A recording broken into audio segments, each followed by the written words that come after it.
Shalom, benvinguts a Alayam, un podcast sobre Israel, Palestina i l'Orient Mitjà. Som en Pol Sánchez. I l'Ofer Lashevitsky. Aquest projecte es sosté amb les vostres aportacions.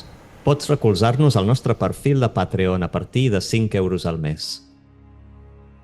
Comencem! Avui parlarem de la guerra narrativa sobre l'ús de violència sexual en el conflicte palestino-israelià, de l'amenaça dels ultraortodoxos de desfer el govern i de la polèmica sobre la participació d'Israel a Eurovisió. Shalom i Boker Tov, Pol, no et veig en el teu entorn habitual. Acostumes a fer capítols en ruta, no? T'agrada, no?, endur-te el micròfon per Europa? Boker Tov, Ofer. Anava a dir, crec que mai estic en la mateixa habitació quan gravem últimament. Sí, he tingut un mig any bastant nòmada i ara mateix estic en una habitació d'hotel esgarrifosa a Bucarest, capital de Romania, per una reunió d'exestudiants de Paideia, aquest centre d'instituts jueus amb qui sovint col·laborem amb Mosaica. Bueno, trobant-te, retrobant-te amb vells i nous amics d'aquest panorama del judaïsme europeu sempre està bé tornar a l'arrel de les coses. Per tant, gaudeix, però sense oblidar-te de la responsabilitat setmanal, no?, amb l'audiència fidel de la IAM. I hi ha temes interessants, temes importants i tema durillo, el que se viene, el que anem a tractar. Ho agafo amb molt de respecte, aquest tema. Ho comentàvem ara abans de micro, però és que fins i tot preparant aquests temes, llegint el material i tal, es fa molt dur, es fa molt dur i... Per tant, intentarem tractar-ho amb el respecte i el cap fred fins on es pugui, que es mereix. Sí, bueno, abans d'entrar en matèria fem un avís important. Abans d'escoltar aquest episodi del podcast, anem a parlar de violència sexual, de relats que són molt durs de pa i, per tant, si algú està en un moment sensible o realment no està disposat a sentir segons quines coses, millor poder passar aquest bloc o no escoltar-ho. És un avís, perquè realment la realitat és dura i Pol, alhora també de preparar això, bueno, ara en parlarem amb més profunditat, però sí, et fa adonar-te de la duresa de tot plegat dels temes que comentem i que ens envolten i que ens afecten, i sobretot el cap i el cor pensa en les víctimes, no?, de tot això, durillo. Però, per tant, i per altra banda, Pol, dir-te que no tenim una altra alternativa que parlar-ne, no? Si som un podcast que parlem d'Israel i d'israelians i palestins de l'Orient Mitjà, no podem, quan surten aquests temes i en aquests debats que generen tanta polèmica, el que no podem fer és evitar-los perquè ens remouen l'estómac, no? Sí. I Perquè... alhora dic, quina pena que aquest conflicte, que ja era prou dur i esgarrifós, hagi esdevingut un altre conflicte on la violència sexual es fa servir com a arma de guerra, com Bueno, va passar a Iugoslàvia, com ha passat en altres guerres històriques. com està passant Sap molt greu trobar-nos en aquesta situació on hi ha aquest nivell de deshumanització d'una banda cap a l'altra, en dues Anem a, direccions. anem a entrar directament en el tema i així les reflexions les comencem a fer a posterior. El tema, advertència, violència sexual. El debat sobre aquest tema aquesta setmana en el conflicte israelià-palestí ha tornat amb força arran de dues narratives que conviuen amb tensió. D'una banda, un informe recent documenta amb fidelitat els casos de violència sexual perpetrats per Hamas durant els atacs del 7 d'octubre de 2023, amb testimonis i proves que apunten a agressions sistemàtiques contra civils israelianes. Aquestes conclusions han reforçat la denúncia internacional i la demanda de reconeixement explícit d'aquests crims. D'altra banda, la mateixa setmana, el periodista Nicholas Kristof, en un article d'opinió al New York Times, posa el focus en acusacions de violència sexual contra presoners palestins en centres de detenció en presons israelianes. Kristof recull també testimonis i reclama investigacions independents per esclarir aquests possibles abusos. Aquests dos relats, sovint utilitzats en clau política, evidencien la dificultat d'abordar la violència sexual en context de guerra sense biaixos ni instrumentalització. El govern israelià ha anunciat ara una demanda contra el New York Times acusant el diari de difondre una calúmnia de sang i de crear una falsa equivalència entre Hamas i les forces israelianes. Primer tema, veia que ahir a la tarda hi havia protestes davant de la seu del New York Times de manifestants pro-israelians amb el lema de J'ai accusé, que és el famós article d'opinió. Recorda'm qui el va Va ser escriure? arran del cas Dreyfus, l'article d'opinió el va Sí, escriure Zola. exacte. Del cas Dreyfus, general francès a qui acusaven... Bueno, un article amb un evident esbiaix antisemita, i aquest article J'accusé, perdona, aquest J'accusé denunciava l'antisemitisme que hi havia entorn de la detenció d'Albert Dreyfus. I és un article que es va fer molt famós, i aquest lema doncs encara perdura a dia d'avui. Els manifestants protestaven ahir davant de la seu del New York Times acusaven aquest diari de difondre bueno, aquests blood libels, no? Libelos de sangre antisemites per reportar aquesta qüestió eh, tan sensible. Potser comencem, Pol, directament, no? Per adentrar-nos una mica Comencem amb el New York Times, ja que hi som. amb aquest article, no? Tu, quina valoració, quin sentiment et desperta un cop l'acabes de llegir, no? Sí, no, jo m'he llegit l'article de Nicholas Kristof, i a veure, el primer de tot que s'ha de dir és que no és cap secret que hi hagin casos de violència sexual cap a presoners palestins als centres de detenció israelians. És un tema que ja fa anys que no només està documentat, sinó que bueno, hi ha gravacions i el mateix ministre Itamar Ben-Gvir, el cap de Seguretat Nacional, s'ha enorgullit, ha sortit a defensar que els guardes facin aquests actes contra presoners.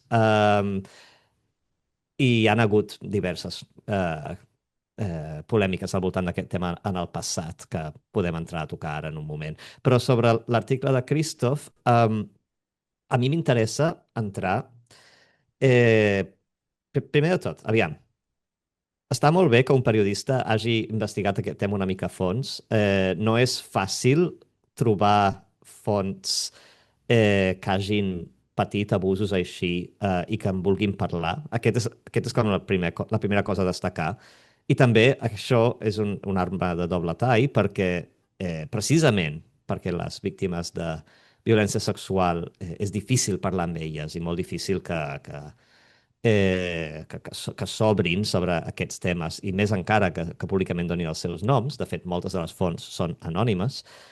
Hi ha molt escepticisme al voltant de les fonts. Llavors, clar, el bàndol pro-israelià, que no accepta cap crítica envers la conducta del govern o de l'exèrcit o això del sistema penitenciari israelià, veu en aquest article un atac contra Israel com a estat, un intent de deslegitimitzar l'estat d'Israel, i fins a cert punt ho compro perquè no es limita a parlar de casos de violència sexual contra presoners, sinó que també hi ha segments de l'article on parla de violència sexual comesa per colons als poblats palestins que van atacar espontàniament a Cisjordània, per exemple. I a mi aquesta equivalència és la que em fa patir una mica, perquè sembla que Christoph estigui dient que la violació o la violència sexual sigui una eina, diguem, estesa en tots els diferents aspectes de la societat israeliana. I tu i jo sabem, com qualsevol persona que documenti Israel sabem que sí que passa, però que no és el cas, que no és el cas que hi hagi com una... No hi ha una epidèmia de violències sexuals a Israel en contra dels palestins. Llavors, posar-ho tot en el mateix article d'aquesta manera, a mi sí que em fa pensar que té un angle polític. Um, Ara bé, última cosa a comentar és que les crítiques que es fan envers aquest article, això, que les fonts són poc fiables, que es citen històries que fa temps que circulen per internet i que hi ha grups que han desmentit, les biaix ideològics dels periodistes, tot això són les mateixes acusacions que es van fer a un altre article del New York Times, publicat ara fa un parell d'anys, em sembla, que es deia Screams Without Words. Aquest era una investigació del New York Times sobre la violència sexual comesa per Hamas el 7 d'octubre contra civils israelians. I aquí el camp pro-palestí va criticar el New York Times amb les mateixes acusacions, dient que les fonts eren poc fiables, que hi havia esbiaixes ideològic, que es feien circular històries desmentides.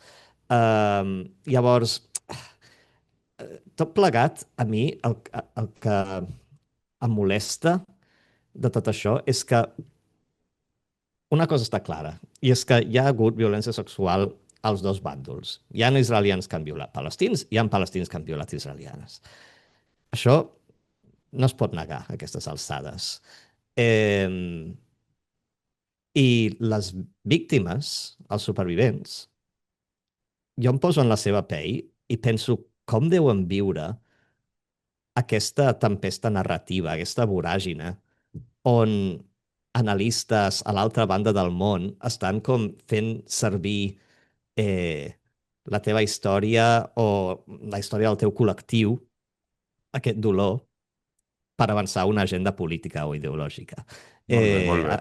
A mi això és el que em sembla, francament, esgarrifós. És com que... I vaig pels dos bàndols, perquè escolto els analistes israelians, per exemple, que reaccionen envers a aquest article de Christoph. I una cosa que sento sovint dir als israelians és com, uai, a mi aquest article de Christoph m'ha trencat el cor. No per les víctimes, sinó perquè pensen, m'ha ensenyat lo sols que estem en el món, saps? Lo aïllats que estem, amb quina virulència venen a atacar-nos. I a mi, el que em trenca el cor és el que et dic, que s'utilitzin aquestes històries de violació per avançar narratives político-ideològiques. Llavors, en fi.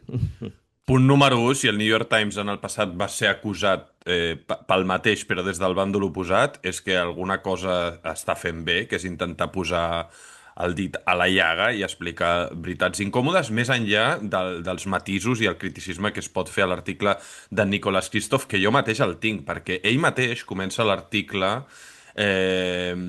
com una mica alliçonant al lector de dir, ei, la violència sexual s'ha de condemnar sempre, vingui del bàndol que vingui, i no instrumentalitzar-la.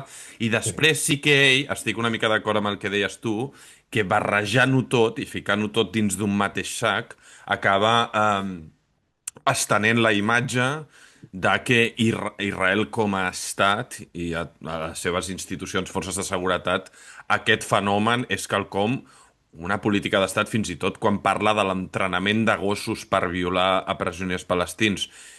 No dubto que això hagi passat a Sde Teiman i altres facilitats i no sóc jo qui pugui ara jutjar o desmentir els testimonis de presoners palestins que la majoria no donen el nom,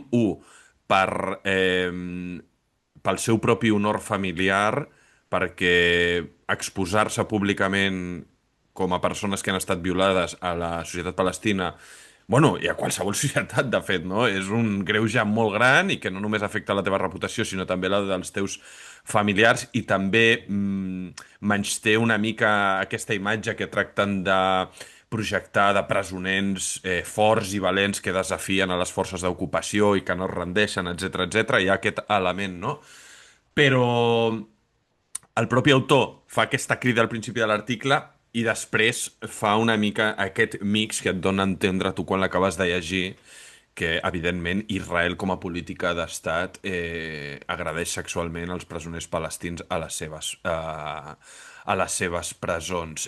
Una de les fonts més problemàtiques per mi que cita és aquesta organització Euromed, que al seu cap literalment en publicacions en àrab, a Twitter, a les xarxes socials, difon una narrativa pro-Hamas, vull dir, i diversos dels seus informes i testimonis en el passat en qüestions relatives als abusos dels drets humans dels palestins han estat provades com a falses, no? Vull dir, això per una banda, però per altra banda, com la realitat no és blanca o negra, és que és el que deies tu, és el propi cas d'Esde-Teiman, on va ser la pròpia fiscal militar d'Israel qui va difondre el vídeo on militars reservistes abusaven, sortien, les imatges es veia com tapaven les càmeres perquè no es veiés el suposat cas d'agressió sexual que estaven perpetrant contra un presoner palestí.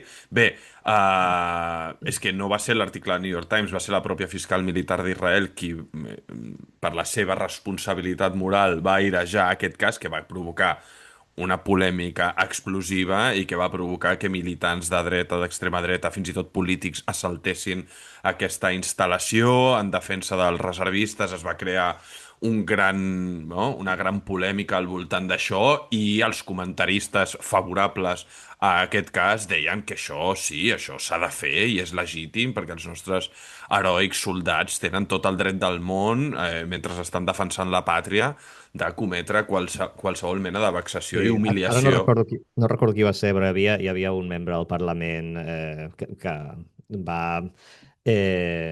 popularitzar, diguem, l'ús de la frase el dret a violar, que Sí. estaven tenint un debat inter alia, i ell estava doncs, defensant, en plan, no, però és que tenim el dret de... Si un guarda vol abusar sexualment d'un presoner, té tot el dret del món a fer-ho, que és una absoluta bogeria dir, sobretot venint Ja. d'un polític, però bé, és el que tenim ara mateix en el govern israelià.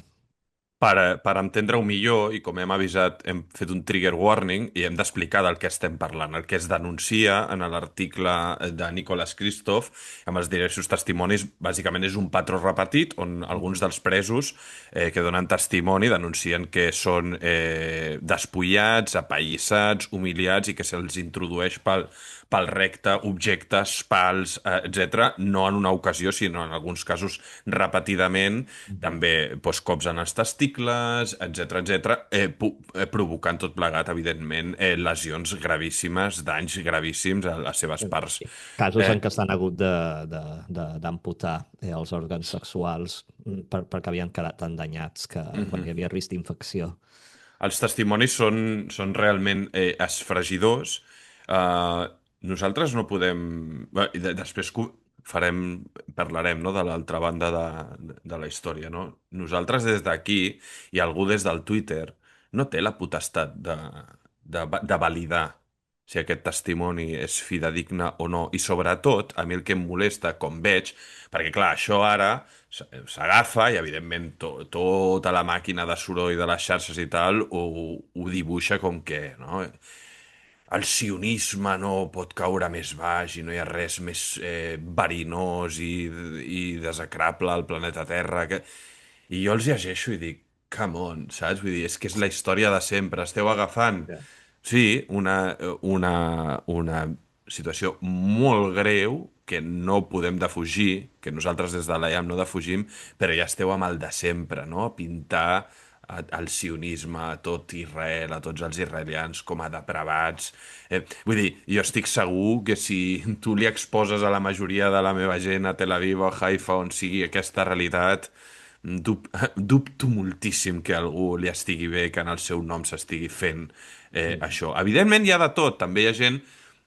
Ara agafo el debat, Pol, sobre el tema de l'acusació dels libels de sang i de l'antisemitisme. Quina vergonya, no? I també nosaltres mateixos sempre posem el crit al cel en això, amb lo greu que és l'antisemitisme, amb lo greu que és tot el prejudici que patim i la lluita que portem endavant amb tanta soledat i amb tant d'abandó i tal, que greu que és que Netanyahu i els seus seguidors i el govern d'Israel utilitzi qualsevol crítica per utilitzar la carta de l'antisemitisme, que només reforça els arguments Mhm. dels que ens odien de dir veus, com són uns Sí, sí, ploramiques, ens aïlla no els, més.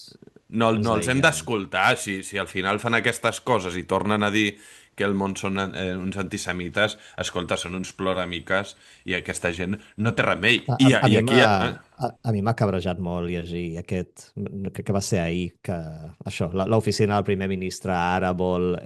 És a dir, la reacció de l'oficina del primer ministre és veure aquest article al New York Times i la seva primera reacció és dir anem a denunciar el New York Times. És com, hola, potser reformar el sistema penitenciari, potser, no sé, reforçar el codi de conducta dels guardes, fer una reforma interna. No, és com que ignoren totalment les acusacions i ho fan servir per continuar aquesta batalla de estem sols contra el món, aquest és un altre front, anem a denunciar el New York Times, el New York Times és l'enemic. És com, a veure, això és un problema greu intern a Israel. No podem normalitzar aquest tipus de violència i no es pot fer veure que no existeix. I és simptomàtic d'aquest govern el fet que la reacció a una investigació, que ja et diem, encara que no sigui 100% certa, és que encara que sigui només 80% certa, és molt greu. Aleshores, a mi em va enfadar això, perquè em sembla, com tu bé dius, que estan perpetuant aquest cicle eh, i que són, doncs, part del problema, francament. Bueno, evidentment, si és el que tu recordaves, Pol, si és que quan tens un propi membre del gabinet que ho està reclamant públicament en un comitè parlamentari que això es faci i es faci més, no? Introduir pals pel cul dels presoners. Bé, aquí ho diu tot. Nosaltres, jo ho tinc clar, ho dic a l'IAM i ho dic quan parlo a la televisió o el que sigui, vull dir, quan diem que aquest govern és el pitjor de la història d'Israel, no és per una qüestió ideològica, és per una qüestió pràctica, vull dir, perquè el que fa realment està ensorrant l'estat d'Israel i la seva reputació en el seu modus operandi, en la seva narrativa, amb les seves reaccions a les coses, amb tot, vull dir, és desastrós per l'interès dels propis... primer, pels qui pateixen la repressió de viure sota l'ocupació, que són els palestins. Després, pels israelians que de joves tenen que formar part de les forces de seguretat i alguns són part d'aquesta maquinària i a la punta de l'iceberg hi ha alguns que es prenen la llei per la seva mà i fan aquestes barbaritats. I, Sí. per Que hem de suposat, dir això, són més bé pocs, però el mal que fan són terrible i no oblidem els molts casos que estem tenint aquests darrers anys de joves soldats que acaben l'exèrcit i es suïciden per les coses que han vist o fet. Això és un problema. Tenim un problema... és com que Israel està malalta moralment, saps? S'està normalitzant i acceptant un tipus d'actitud que això doncs, fa mal al jovent mateix que ho viu. mhm. I això és terrible pel futur de l'Estat. I ara se m'ha anat del cap a l'altre punt que volia dir, però sí, en aquesta mateixa línia. Llavors, en l'article de Christoph sí que hi ha noms i cognoms. Hi ha Lisa Ambro, que és un conegut activista Sí. d'Hebron, hi ha un pagès que no posa la cara però sí l'esquena i surt fotografiat amb la seva nena. És a dir, és indubtable que Nicolás Kristof ha recorregut Cisjordània, s'ha reunit amb presoners i familiars de presoners, ha parlat amb gent, ha parlat també amb activistes de drets humans israelians. Aquests activistes de drets humans israelians són antisemites, també? Perquè, clar, surt la Yuli Novak, que és la directora de B'Tselem, que és probablement Mm. l'organització de drets humans més important, per així dir-ho, d'Israel, i Sí, ella però no oblidem que és la mateixa organització que va dir que Israel està cometent genocidi a Gaza, per tant, és un enemic de l'Estat.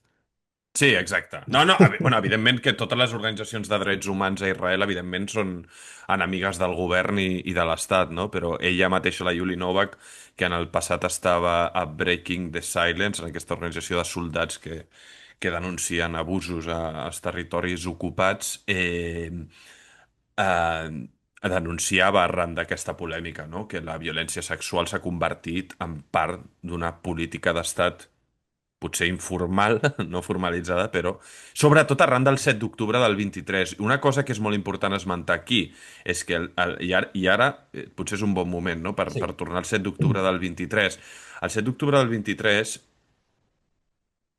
i aquí vull fer una comparativa molt important. Clar, passen una cosa tan bèstia, i aquí no vull justificar res, però vull posar sobre la taula els sentiments que això genera. El que passa és tan bèstia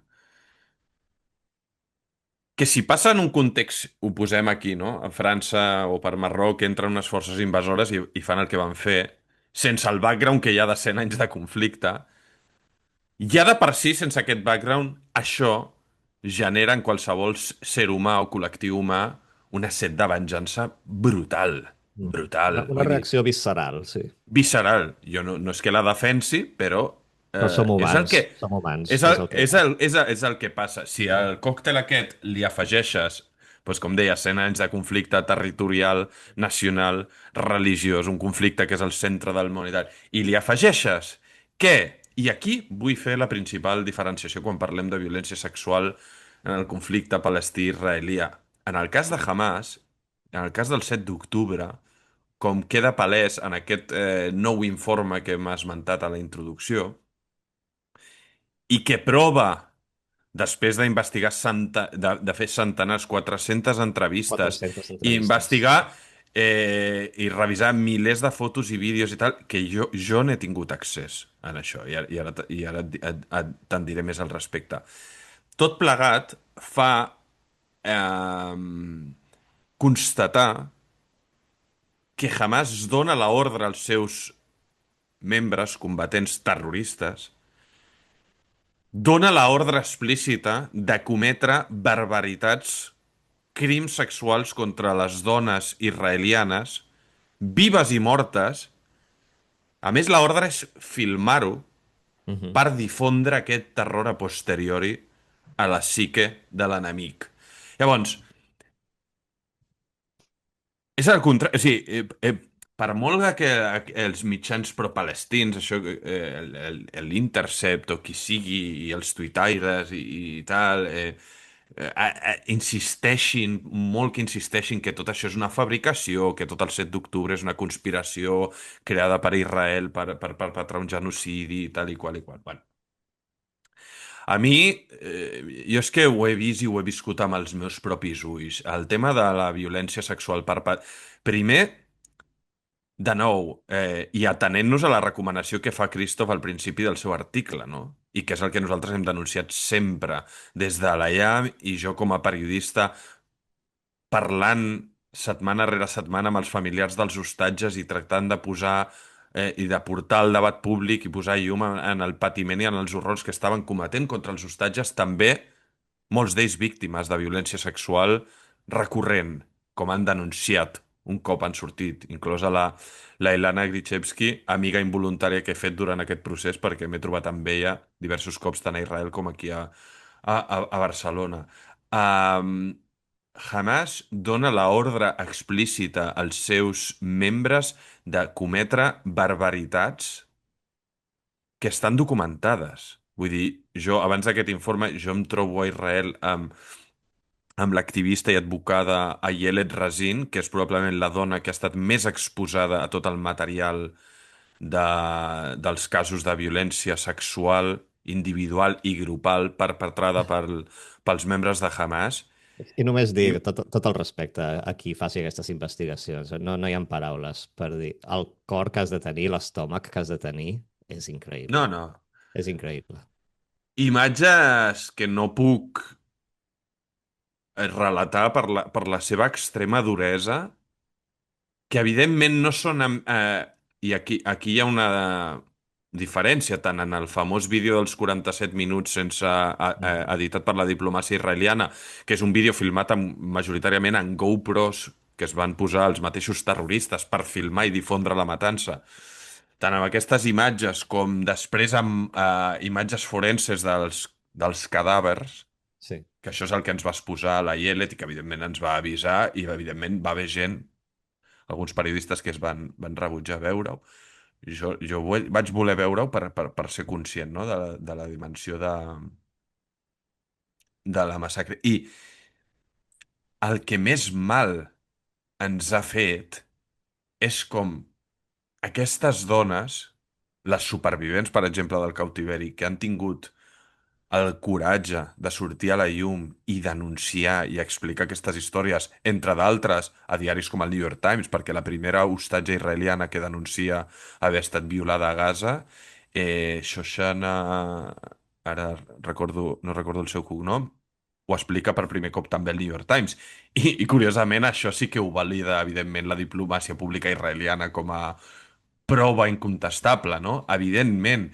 Vull dir, això ha passat i, malauradament, o sigui, no només el 7 d'octubre, sinó a posteriori, s'han perpetrat crims sexuals contra dones israelianes que, com hem denunciat habitualment, han estat negats, silenciats, Mhm. sobretot pels moviments feministes occidentals, cosa que ens crida tant l'opinió. I de nou, tornem al mateix, al que deia l'articulista, no? Al principi de dir, ei, si això ha passat, si això passa, és una barbaritat i no va en funció de si a tu t'agrada més un equip o l'altre, no? Això no va d'equips, això passa de debò, són realitats beyond, és que és un nivell de crueltat, ja et dic, no sé el que passa a les presons israelianes, tenim els testimonis en aquest article, sabem que és una conducta malauradament sistemàtica, encara que sigui residual, no sigui la majoria de soldats o presoners, guardes de presons fan això, però és una realitat tot plegat duríssima, bestial, i com deies tu al principi, Pol, que no era prou dur aquest conflicte, que ara també l'afegim aquest angle com una part pràcticament integral, no? D'aquesta nova fase del conflicte entre palestins i israelians. Sí, No ho sé. i això, el mal que a mi em fa haver de obrir les notícies cada dia i veure, o Twitter o el que sigui, i veure gent parlant de violència sexual com un argument a favor o en pro de no sé què. És com la frivolitat, la falta d'empatia, la violència sexual, no ens fem a la idea. No, qui no ho hagi viscut de prop no es fa la idea, diguem, de lo, lo dolorós i lo visceral que és, diguem, com pot arribar a trencar una persona, sobretot si és en un context, això, de guerra, de violència, com va ser el cas del 7 d'octubre. Eh, per no parlar, per no parlar de la gent que va morir així, per no parlar de la gent que aquests van ser els seus últims minuts de vida. A mi, Bueno, en el cas del 7 d'octubre van violar a dones, abans de matar-les, van violar a dones després de després matar-les, de matar-les, van sí. amputar els seus òrgans sexuals, van jugar amb els seus cossos, van... És que no oblidem, vull dir, el 7 d'octubre, i això no és part del vídeo aquest... Sí, de veritat, van exposar els cossos de dones assassinades i violades, mortes, pels carrers de la Franja de Gaza, mhm. amb masses de gent vitorejant-los. Per favor, vull dir... Eh, si us plau. O sigui, i qui no tingui la prouta capacitat autocrítica per veure que això és una absoluta salvajada i que això ho han fet els palestins, això ho han fet Hamas i més de 3.000 civils palestins de Gaza Mhm. que van participar d'aquesta barbàrie i que hi ha gent que fins i tot tenint aquestes imatges té el coratge de parlar de que és tot plegat una fabricació. Per tant, tota aquesta merda que veiem al Twitter, el que I dius alhora tu, i... vull fer un matís aquí, arran del que tu dius, perquè sí, o sigui, el nivell de salvatgisme del que es va fer és... Bé, no hi ha paraules.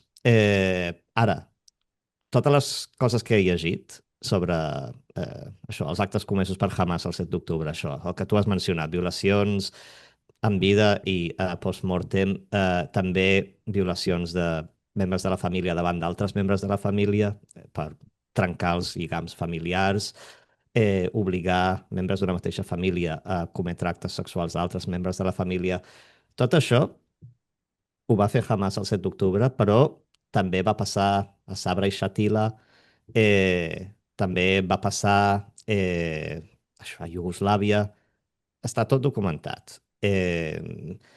Llavors, això ho dic perquè no vull que es pensi, i no, no, no hem de pensar, com volen alguns comentaristes, que això és una cosa exclusiva dels palestins, que són uns monstres, uns bàrbars. No, aquest tipus de violència sexual ha passat i continuarà passant en context de guerra, on es deshumanitza l'altre bàndol i on, bé, on es I sobre... dona via lliure als milicians a fer el que vulguin i normalment van drogats fins la coronilla i es tornen bojos.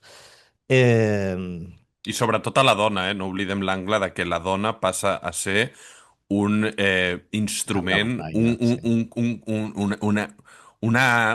una eina de guerra. Vull dir, el cos de la dona passa a ser instrumentalitzat i utilitzat pels salvatges que comencen aquestes atrocitats com a arma de guerra i que la dona, com sempre, la que paga el pitjor preu Clar. i les No, coses com són.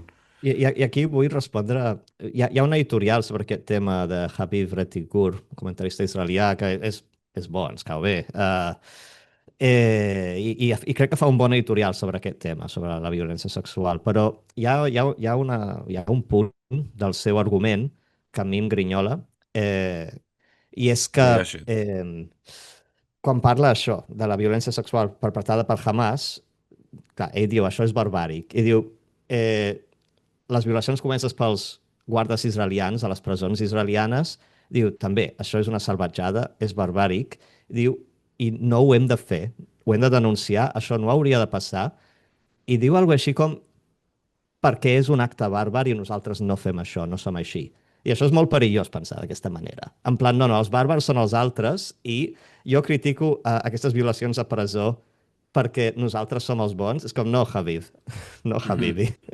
En la guerra tots podem ser monstres, i tots hem de denunciar aquests actes per igual i tots hem de guardar-nos i, Bueno, per l'amor de Déu, no arribar a aquestes alçades, no fer això com a estratègia de guerra, i no acusar l'altre bàndol de ser algun tipus de bàrbar, no sé, Lovecraftià. No, és la naturalesa humana. Tots tenim aquesta capacitat i tots l'hem de controlar. És com... sí, aviam, Sí. crec que l'argument, i l'he llegit aquest editorial, crec que aquí és la dificultat de la part de l'Israel de Bien, per així dir-ho, d'assumir que Israel està governat per les forces del mal. Vull dir, Tamar Ben-Gvir i Smotrich, tant amb les seves dites com amb les seves polítiques, vull dir, avancen Israel cap a una teocràcia a l'estil de l'Iran, en tots els sentits, en el tema religiós, drets humans, etc etc. I és com una mena d'intentar separar-nos, no? Però al final no, my friend. O sigui, aquesta gent és el govern del nostre país i això és el que veu i escolta la gent a l'exterior.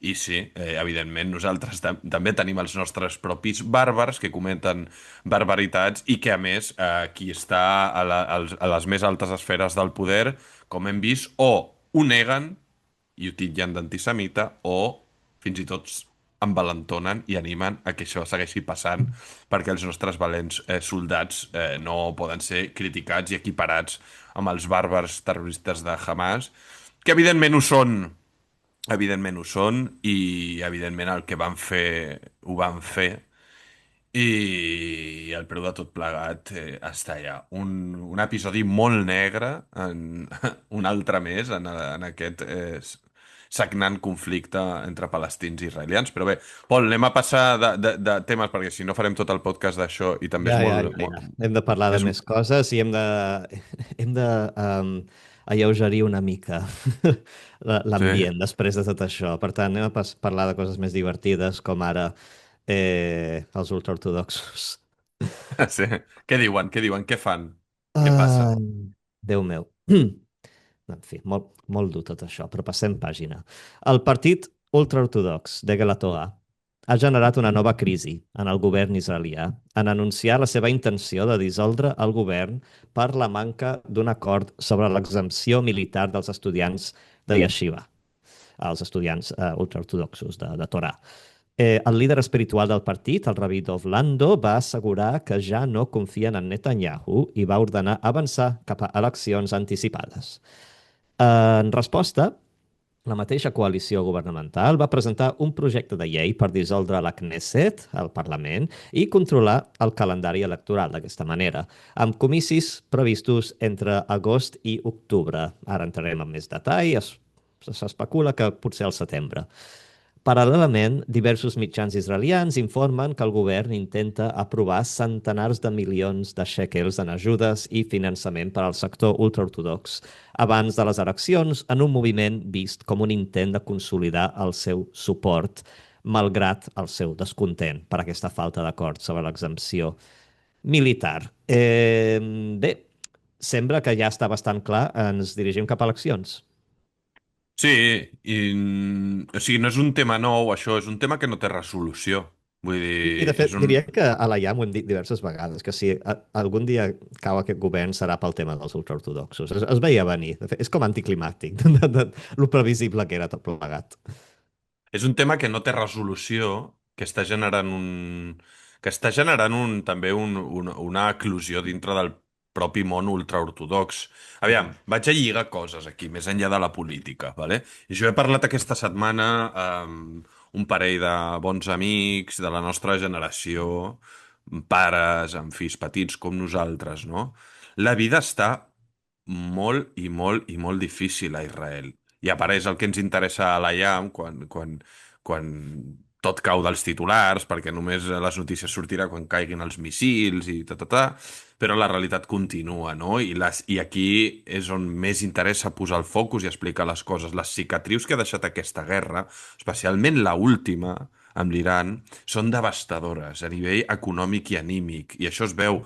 Això m'ho diu a ma mare, que ara meus pares tornen a ser a Tel Aviv, m'ho diu, la vida a Tel Aviv no és la mateixa, no hi ha la mateixa energia, la gent no té molts negocis, o sigui, un mes i mig tancats, després, recordem d'on venim, Venim de la pandèmia del coronavirus, venim del 7 d'octubre del 23, de guerra rere guerra, mobilització rere mobilització, míssils, atentats, vull dir, una situació de d'una metijut, com es diu, en hebreu, no? Tensió.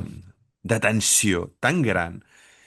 El preu que s'ha pagat és molt gran, vull dir, i si les famílies promitges a qualsevol indret de l'Israel liberal, per així dir-ho, ho tenen molt difícil per arribar a final de mes i han de fer esforços molt i molt grans, com s'explica que bona part del sector ultraortodox segueixin visquent majoritàriament d'ajudes públiques de l'Estat i que a la pràctica acabin assolint un estil de vida, malgrat que és diferent perquè són religiosos, però a nivell de capacitats, pues, similar, no? Vull dir, tenen un pis, tenen diners per comprar el pa, i no sé què i Collons, tal, tenen entre sense... 8 i 11 fills i no els Vull falta. dir, això és insostenible. Llavors, a la punta de l'iceberg hi ha aquesta polèmica sobre la llei de reclutament, que veiem que el govern aconsegueix anar passant un parxe rere l'altre per no aplicar, recordem, això és un dictamen del Tribunal Suprem que obliga el govern d'Israel a revertir l'exempció històrica als joves ultraortodoxos a no servir a l'exèrcit, perquè a l'exèrcit i ja ho va dir el Aquest propi... dictamen va passar arrel de la guerra del 7 d'octubre, perquè estava Clar, l'exèrcit necessitat de soldats i va sortir el Tribunal Suprem a dir aquest és el moment de trencar aquesta exempció. I sí, va obligar i, el govern a crear una llei per regularitzar el reclutament dels ortodoxos i no ho han fet. bueno, recordem que quan Israel comença ara la invasió al sud del Líban, en aquesta nova guerra contra Hezbollah, que per cert segueix en marxa, i a ningú li importa i ningú se'n Cada, recorda. cada A, dia a, moren a, soldats allà. Sí. I, no, bueno, i els nostres amics estan sota foc constant dels drons i els míssils de Hezbollah. Israel està bombardejant a diari el Líban, segueix arrasant. Vull dir, mentre la guerra quedi allà, ja no li importa al govern de Netanyahu, no? És que és bestial tot plegat. Arrel d'aquesta nova invasió al Líban, és el propi comandant en cap de l'exèrcit, i el Zamir, qui alerta que l'exèrcit no pot més, que està amb una tensió interna i amb una falta de, de mà d'obra brutal, no? I més quan molts dels reservistes que s'hi et porten ja 400, 500, 600 dies al front i estan completament embogits, per tant també actuant de maneres bastant poc... tal. Tot plegat porta a un xoc sense resolució, i aquí la novetat, o sigui, el que tu has dit, Pol, a la intro, és un escenari que és el més probable, que aquesta nova crisi acabi derivant amb les eleccions més anticipades del previst. Ja veurem si això passa o no, o si Netanyahu troba algun altre invent per postergar-ho. Sí, Però perquè a aquí la, Netanyahu no no... li interessa anar a eleccions ara mateix. No, Clar, no té els comicis a favor. aquí la novetat, i és el que s'està parlant a analistes mitjans israelians, és si el bloc anti-Netanyahu aconseguirà, somehow, arrossegar el recolzament dels dos partits ultraortodoxos en el seu favor. I diré, això no sona... Complicat. És complicat, però Israel és un país complicat, Mhm. i no va de blancs o negres. Això passa... Mhm. És a dir, ara, en el cap de l'espectador forani, es veu bueno, perquè de fet així ho ha estat, els ultraortodoxos han estat aliats fidels del Likud i de Netanyahu fa més d'una dècada, no? I vull dir... Però no sempre. Hi ha hagut governs de Netanyahu en què s'han barallat i no han format part de la coalició. És a dir, el que s'ha d'entendre dels ultraortodoxos és que van per lliure. No, no són No, part de la dreta, no són part de... No, són els ultraortodoxos, fan la seva. i precisament anava a dir això, que en el passat els ultraortodoxos recolzaven a l'últim gran govern del centre-esquerra, que és Isaac Rabin, Mhm. als anys 90, recolzat pels partits ultraortodoxos. Vull dir, és així, no? Aquest matís és important, no són faccions mogudes per la ideologia. El que els mou fonamentalment és donar suport als seus líders polítics perquè els seus líders polítics aconsegueixin, mitjançant la influència parlamentària, treure els millors pressupostos per mantenir el seu estil de vida fidel a l'estudi intensiu de la Torà. Punt. I això I és això... tot. Sí. I ja està. Però, justament, a l'episodi... M'agrada que parlem d'això, perquè a l'episodi anterior parlàvem de la força que tenen i que tindrien el sector àrab, no? En cas de sortir a votar massivament Mhm. per un tema numèric, antropològic, doncs el mateix passa amb el sector ultraortodox. O sigui, precisament són les dues minories menys connectades, per així dir-ho, no? Amb l'Estat, amb les institucions de l'Estat, amb el sentiment de pertinença, etc.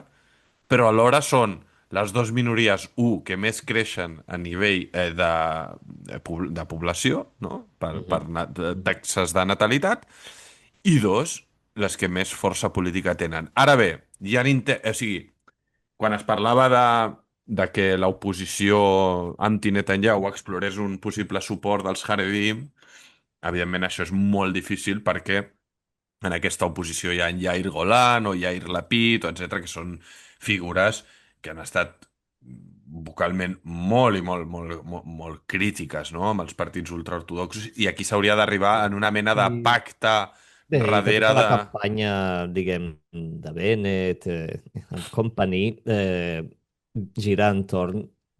S'agafen precisament el tema de l'exempció dels ultraortodoxos com a principal punt per votar-los en ells. Llavors, fer una aliança amb els ultraortodoxos, com tu dius, tot és possible a Israel. Les coses que es diuen en campanya they're not worth the paper they're written on, és a dir, no tenen cap valor. Ara bé, um, no seria una bona forma d'entrar eh, com a substitut d'aquesta coalició de Netanyahu, quan precisament el greuge, pel que fa a la població civil israeliana, més notable que ha causat aquest govern és, diguem, aquesta injustícia de que tots els seus fills han estat servint durant anys en una guerra interminable per projectes personals de Netanyahu, quan una gran part de la població no ha estat participant i haurien de participar per ordre del Tribunal Suprem. Llavors, el ciutadà promig israelià, aquest és el gran tema. No el conflicte amb els palestins i no Iran, sinó és aquest. Llavors, clar, tot és possible, però a mi m'agradaria pensar que trobaran una altra manera de desbancar el govern que no sigui comptant amb aquesta gent. Sí, no sé, aquí ja... És que és la gran pregunta, no? Què vol ser l'estat d'Israel de gran? I en aquí hi ha matisos, eh? Hi ha parts de... primer que en el sector dels Haredim, dels ultraortodoxos, ja fa anys que, per exemple, les dones, moltes dones, s'han introduït al sector productiu, al sector laboral, bàsicament Home, perquè però és això és molt antic, això és molt antic. Perquè són els homes només estudien Torà tot el dia i són les dones els que mantenen econòmicament la família. És una No, el que bogeria, és... però és així. Sí, no, el que és més nou és que algunes d'aquestes s'introdueixen al sector del high-tech, no? De l'alta A tecnologia, Tel que això, Aviv, sí. que això entra en contradicció amb l'estil de vida on es pretén no exposar-se, no? A la tecnologia, a l'internet, etc, perquè es concep com una amenaça. Això porta passant fa anys, però també hi ha homes que per necessitat, evidentment, econòmica estan fent aquest pas. També hi ha alguns... penseu que ara oficials de l'exèrcit estan recorrent als barris ultraortodoxos presentant les cartes de reclutament, s'estan produint molts incidents, detencions, vull dir, és un clima realment dantesc, orwellià, fins i tot, depèn de quines parts del país, però No, clar, això... és interessant apuntar això de les dones que treballen en high-tech i tal, perquè a mi això em senyala...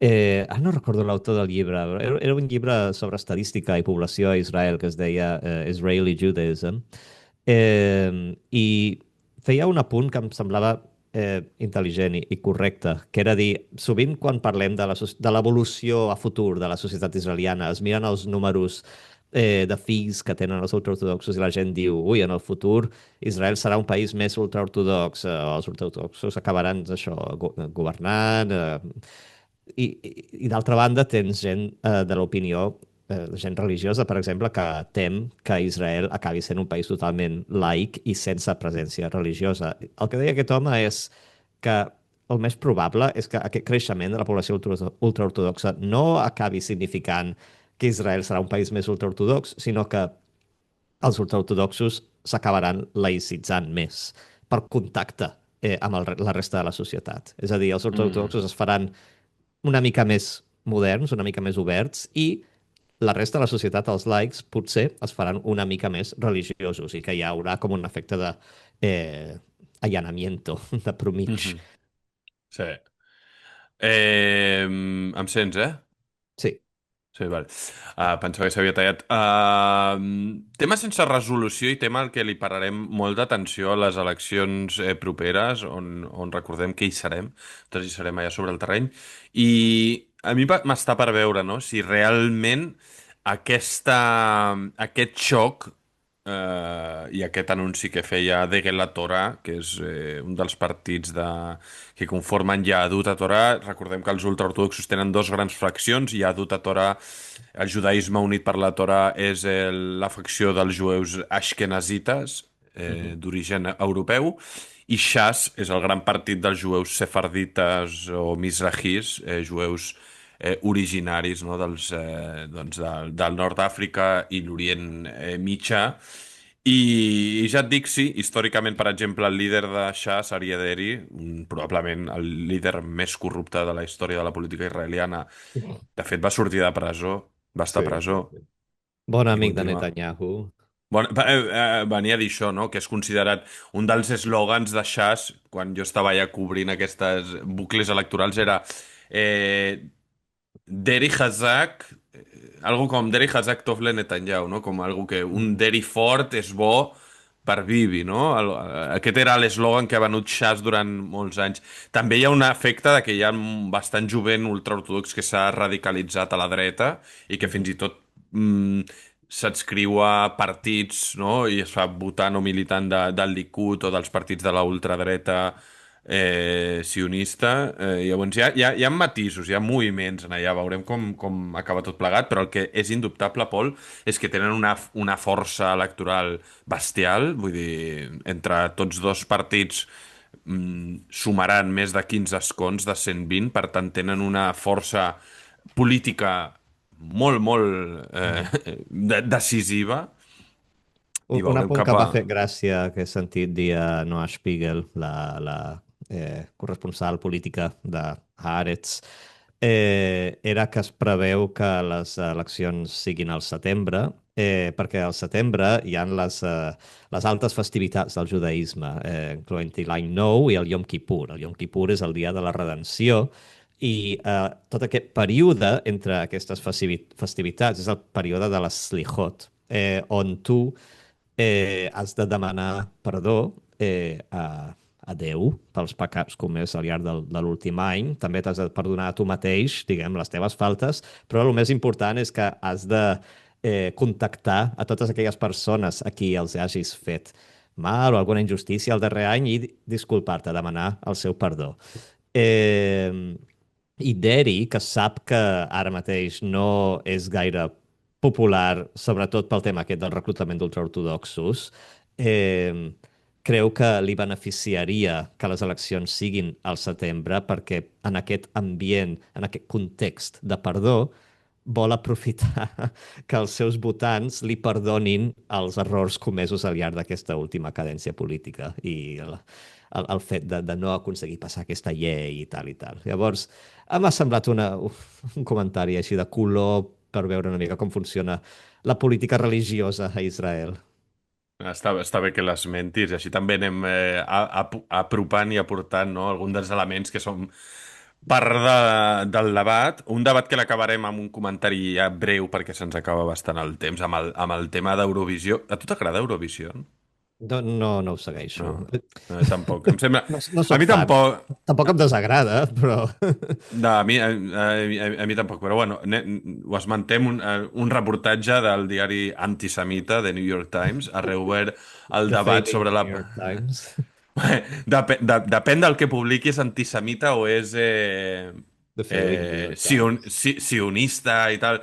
Hòstia, de debò. Però bé, un reportatge d'aquest diari ha reobert el debat sobre la participació d'Israel a Eurovisió. L'article es titula, Paul, com Israel utilitza Eurovisió com soft power Soft tool, power. no? Mhm. Com una... Vale? L'article descriu una campanya coordinada de diplomàcia pública israeliana per influir en el televot europeu i reforçar el suport internacional al país a través d'aquest festival musical.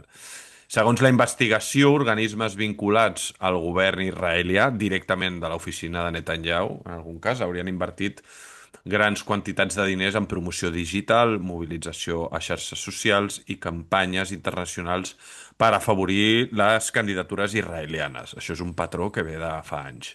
La polèmica arriba en un context de fortes tensions polítiques i protestes pro-palestines durant el certamen, amb boicots de diversos països, entre ells Espanya. Com no, Pedro, te saludamos, incloent la televisió pública Radio Televisión Espanyola, que no emetrà cap de les semifinals i finals per la participació d'Israel.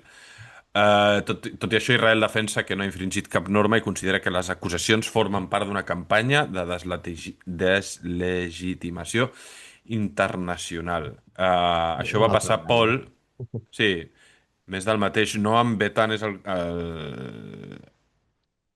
com es diu? Candidat, El, el pa- el cantant, candidat, representant. el representant israelià, va sortir a actuar a Viena l'altre dia, dimarts o Mhm. dilluns, i el van escridassar, crits de Ai, Déu boicot i de meu. Free Palestine. La tele austríaca ja va anunciar que no censuraria cap mena de protesta i sons que es produïssin i tal i qual. Això va passar i tal. Aquí, aviam, el reportatge aquest que me l'he repassat amb atenció descriu coses que més o menys ja sabíem, Mhm. que és que Israel inverteix pasta en promocionar els seus candidats, que els països que boicotegen, que són Espanya, Irlanda, Eslovènia, i després hi han dos més que no hi participen però sí que ho emetran, que són Holanda i no sé qui més, eh, es queixen, bueno, es van queixar en el cas de l'any passat amb Yuval Rafael. Yuval Rafael va ser la participant israeliana que recordem va ser supervivent de la matança de Hamas al Festival Musical de Nova. Per Mhm. tant, tenia un element emotiu aquí també bèstia. Es queixaven de que hi havia falta de transparència amb el recompte de vots i que demanaven a l'organització d'Eurovision que es fessin públiques aquestes dades i no es van atendre les seves demandes. O sigui, hi ha una mica aquí una mica xoc de narratives entre l'organització i el director d'Eurovision i aquestes emissores públiques d'aquests països amb masses socials, no sé si majoritàriament crítiques amb Israel, però sí bastant crítiques, i bueno, en el cas d'Espanya ja ho sabem i coneixem, no? Però, d'altra banda, vist des de fora i sense ser un gran expert en Eurovision, clar, és que a Eurovisió es pot votar, el vot popular és lliure i cadascú pot, crec que pagant amb un SMS, votar Sí, fins a pagues pel 20, vot. i Mhm. pots votar fins a 20 cops, no? Llavors, Mhm. clar, això es va traduir a que països com Espanya, on sí que hi ha una opinió pública molt pro-palestina, anti-israeliana, però potser no majoritària, el vot popular acabés anant per Israel, no?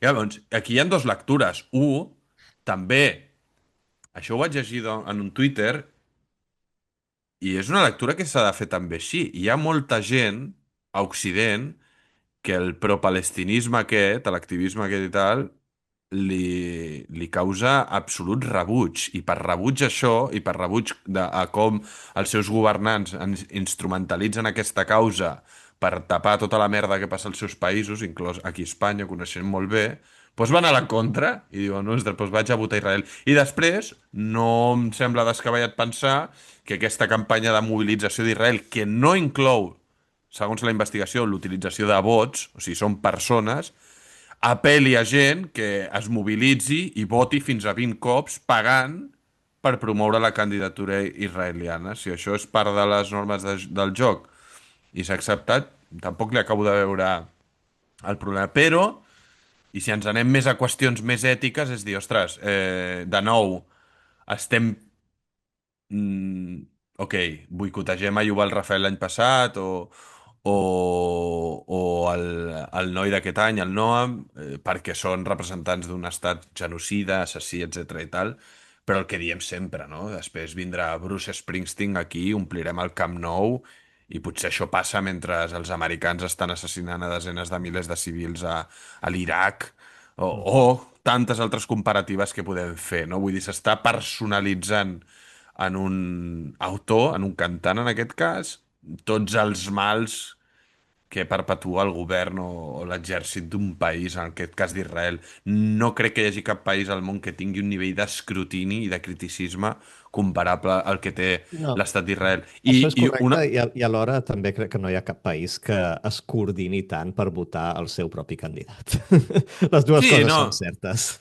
No, i hi ha un argument de l'activisme antiisraelià que puc assumir com a legítim de dir, ostres, si a Rússia se la va vetar 2022 després de llançar la invasió d'Ucrània i quan es Mhm. van revelar les matances massives de civils i tal, per què no s'ha fet amb Israel quan pot ser un Sí. escenari similar, no? Aquest argument podria ser agafable, el que passa és que llavors s'hauria d'aplicar a tots i a tothom, no? Vull dir, en tota mena d'escenaris internacionals, conferències, actes esportius, culturals, etc etc. Però bé, més enllà de tot plegat, ja et dic, jo crec que se li dona una sobredimensió a una cosa... No ho sé, per mi la realitat A d'Israel i mi del és que conflicte... en resposta a aquest article del New York Times, que és una bona investigació, han parlat amb més de 50 fonts per tota Europa, han revisat documents interns d'Eurovisió, és una currada i jo, ja ho saps, sempre respecte als periodistes que fan aquesta labor perquè ens ajuden a entendre millor el món i s'hi deixen la pell i tal. Ara, a mi personalment no m'escandalitza tant que Israel faci servir Eurovisió com a eina de soft power. De fet, aquest article, diguem, igual que l'article que comentàvem abans del Christoph, que comença així allisonant i dient tothom hauria de condenar la violació, doncs aquest article al New York Times també fa molt èmfasi al llarg de la seva durada en dir Eurovisió no és polític, no és un concurs polític. Jo penso, per l'amor de Déu, és Eurovisió. Qualsevol fan d'Eurovisió et dirà que és molt polític. Els vots sempre han estat polítics. Els vots entre països sempre han estat doncs, entre aliats. Els països sempre han anat com a burxar, països que no els cauen bé. Les comunitats migrants que viuen en altres països acostumen a votar al seu país d'origen. Tot això sempre ha estat així. I en el context, en el cas d'Israel, on està patint una crisi de legitimitat bueno, molt severa a nivell internacional, a causa bueno, les barbaritats que s'han comès al llarg dels últims anys, eh, a mi el que m'ha sorprès de l'article és veure que l'oficina del primer ministre d'Israel, l'oficina de Benjamin Netanyahu, ha invertit $1 milió, sembla recordar, en campanyes d'Eurovisió per enfortir la imatge d'Israel a Eurovisió. I jo penso, sincerament, no m'hagués sorprès si haguessin invertit més. 1 milió no és gaire. Llavors, no sé, crec que estic d'acord amb Israel quan diuen que no han infringit cap norma i tal. No, no sóc cap expert en Eurovisió i potser si hi ha algun megafan que ens escolta que ens corregeixi. Però sí, per això comentava el que deia abans, que, d'acord, no hi ha cap país al món que tingui el nivell d'escrutini en tots els seus actes que té Israel i el mateix nivell de persecució internacional i de boicot, etc.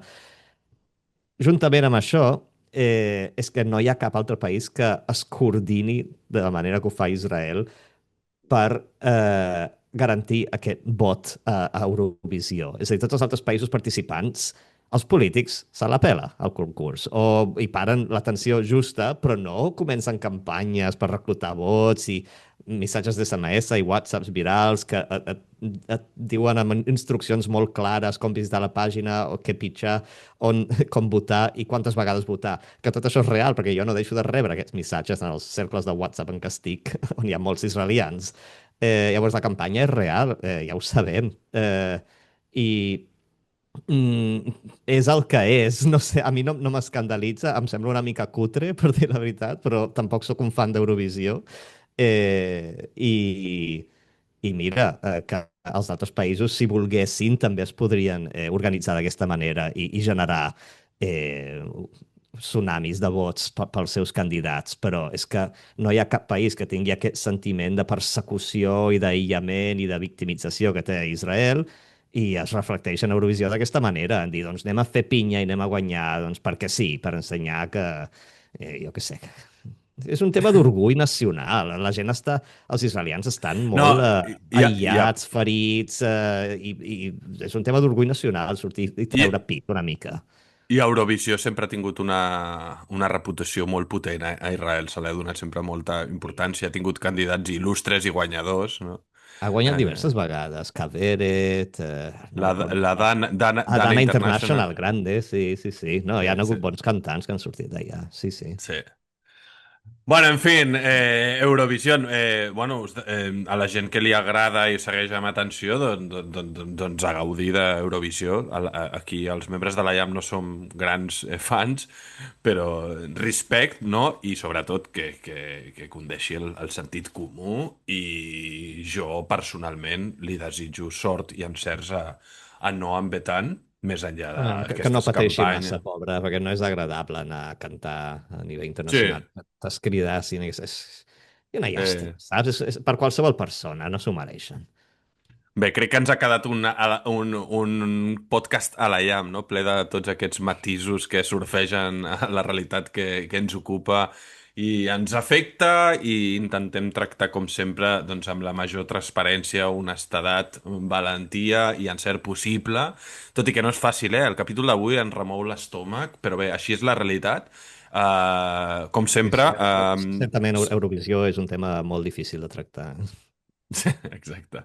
No, però, com sempre, agraïm als nostres oients, seguidors, que compartiu el que fem, que comenteu, us llegim amb molta atenció. Fa dies que no portem comentaris de la Mhm. nostra estimada audiència, però, com sempre, hi ha comentaris eloqüents, també els que són crítics constructivament. Vull dir, és el bo, també, el Patreon limita una mica això i la gent que s'hi dedica a fer un comentari ho fa a consciència i per aportar al debat, no és el Twitter i amb tota la màquina de merda que hi ha al darrere. Per tant, seguidors, amics, oients, gràcies per ser-hi. Compartiu el nostre contingut, els vídeos que genera el nostre company que porta les xarxes socials de Alayam, i si podeu i voleu, evidentment, feu-vos Patreon per 5 eurets al mes. Ho vam recordar, és una cervesa al rasmatàs, per tant, ho podeu finançar aquest humil projecte que necessita financiació perquè se vienen cosites i les anunciarem properament. Hi ha una reunió secreta, una conspiració judeomaçònica de la IAM en marxa per arreglar el futur, bueno, per arreglar, no, per planificar el futur d'aquest projecte. Per tant, estigueu atents, estigueu connectats i us seguirem informant tot plegat. Shabbat shalom a Bucarest, estimat Pol. Gaudeix. Shabbat shalom de l'hemisferi est. Adéu-siau.